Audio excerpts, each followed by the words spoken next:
Bonjour, aujourd'hui nous allons travailler sur le bilan de matière lors d'une transformation chimique. Prenons l'exemple de la transformation chimique entre le magnésium qui brûle dans le dioxygène pour former de l'oxyde de magnésium de formule MgO. On fait réagir 10 mol de magnésium avec 10 mol de dioxygène. D'abord, il faut écrire puis équilibrer l'équation de la réaction associée à cette transformation chimique. On voit que dans le réactif, il y a un élément magnésium et un dans le produit MgO. Par contre, dans le dioxygène, il y a deux éléments oxygène alors qu'un seul dans l'élément MgO. On va donc ajouter le chiffre stoichiométrique 2 devant la formule de MgO. Mais ce 2 est valable pour toute la molécule. Il y a donc maintenant dans les produits deux éléments magnésium. On ajoute donc un chiffre stoichiométrique 2 pour le réactif magnésium. On présente maintenant de manière visuelle, sous forme d'un diagramme, les quantités initiales des réactifs. On a donc au début 10 mol de magnésium, 10 mol de dioxygène et il n'y a pas encore d'oxyde de magnésium formé. D'après l'équation de la transformation, si 1 mol de dioxygène réagit, on aura 2 mol de magnésium qui vont réagir également, donc qui vont être consommés. Il se formera 2 mol d'oxyde de magnésium. On voit donc qu'après la consommation d'1 mol de dioxygène, 2 mol de magnésium ont été consommés. À suivre l'évolution, on remarque donc qu'à chaque fois qu'une mol de dioxygène est consommée, 2 mol de magnésium sont consommés et 2 mol d'oxyde de magnésium sont formés. Chiffre stoichiométrique 2 par rapport à celui 1 de dioxygène, le magnésium se consomme 2 fois plus vite. Alors qu'il va finir par être entièrement consommé, alors qu'il restera du dioxygène. Au moment où tout le magnésium a été consommé, alors que le dioxygène n'est pas entièrement consommé. Le magnésium est donc le réactif limitant.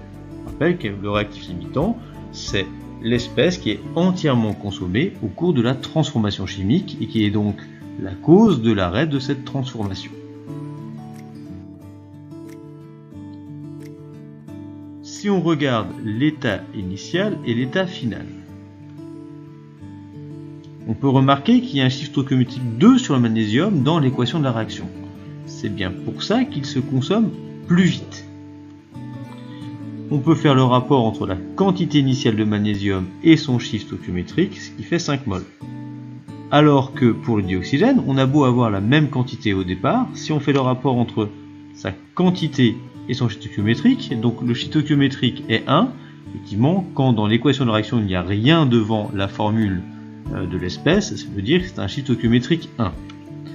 Donc, on trouve dans ce cas 10 mol sur 1, ce qui fait 10 mol. Donc, pour comparer les quantités des réactifs, il ne suffit pas de regarder simplement la quantité de matière, mais il faut regarder le rapport entre la quantité de matière et le chiffre stoichiométrique, qui nous dit si le réactif est plus ou moins vite consommé. Donc, dans notre exemple, le rapport entre la quantité de magnésium sur son chiffre stoichiométrique est inférieur à celui de la quantité de dioxygène sur son chiffre stoichiométrique. Ça explique que le magnésium soit consommé plus rapidement et qu'il soit le réactif limitant. On peut maintenant comparer la quantité de réactifs limitants et la quantité de produits formés. À l'état initial, on a donc 10 mol de magnésium, il n'y a pas encore de produit. À l'état final, le magnésium est entièrement consommé, il ne reste plus, et il s'est formé 10 mol d'oxyde de magnésium, le produit.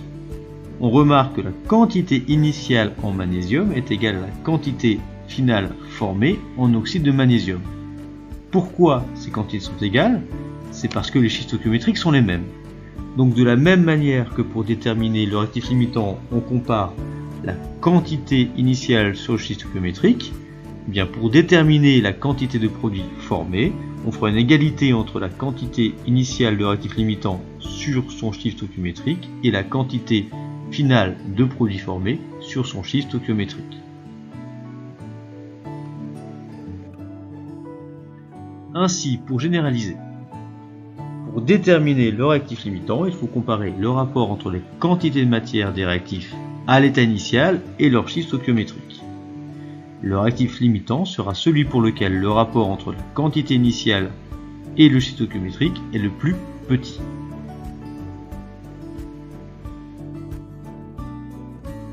Une fois que l'on connaît le réactif limitant, on peut déterminer la quantité de produit formé à l'état final. On a donc la quantité initiale de réactif limitant sur son chiffre stoichiométrique qui est égale à la quantité finale de produit formé divisé également par son chiffre stoichiométrique. On voit donc que si on connaît l'équation de la réaction et les quantités initiales des réactifs, on est capable de prévoir l'état final de la transformation chimique. C'est ce qu'on appelle faire un bilan de matière.